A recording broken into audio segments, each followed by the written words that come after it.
I've been seated at a lot of bores in my life, and I Who just hasn't? suck it up and go forth. Who hasn't? I've been boring at parties before. I'm probably boring right now, but you know, Well, you get know. over it. Our background in etiquette is simply growing up in the Mississippi Delta. It's our environment and our experiences growing up with our mothers. Gaden and I always say that in the South, no child ever takes a bite of food in peace because mother's too busy trying to make sure she takes it properly. So mothers, that's the key to etiquette.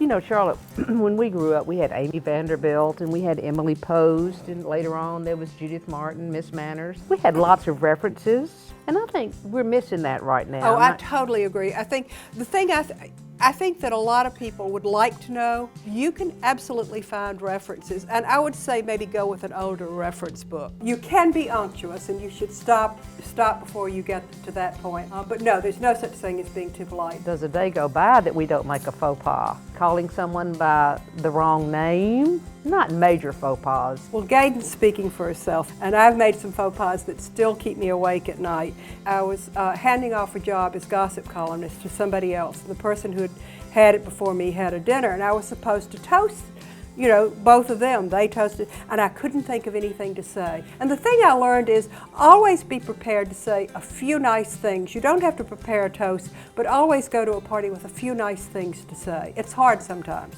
And remember, Gaden, what your mother said about being invited to parties. That's right. My mother always taught us when we were growing up. She said, as we were walking out the door, you are not invited to this party because they think you're hungry or that you're thirsty. You're invited to add something to the party. Amen, brother. It is your obligation to make conversation. Don't be a bump on the log. I have not wanted to go to a lot of parties, and I've ended up having a great time. And then I have really been looking forward to a party and have had a terrible time. If you don't want to go, I would just have to go anyway. I think that every invitation deserves a response, whether it's a negative or a positive. So I just think you say, I would love to come, but I have plans. But if you say, I would love to come, but I have plans, be careful where you go that night. You cannot be too polite.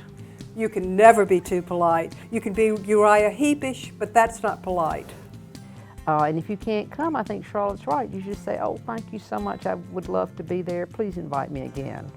I think you're better off with an invitation. They don't all have to be formal. I mean, they can definitely be a handwritten note, but please put RSVP or please respond. I would agree, and I think it's responding to people, but we do need some rules. And, you know, you can't play tennis without a net. If the worst thing you ever do is pick up the wrong fork, then God bless you. Oh, You've lived a wonderful life. I can't believe you're saying these really radical things. I called Gaden from the airport, and I said, I just talked to this wonderful young banker from Birmingham, and she says you don't have to wear stockings to go where you're going in Birmingham, and Gaden said she must be very young. It's fine to go without stockings, unless you're going to the court of St. James. When in Rome, do as the Romans.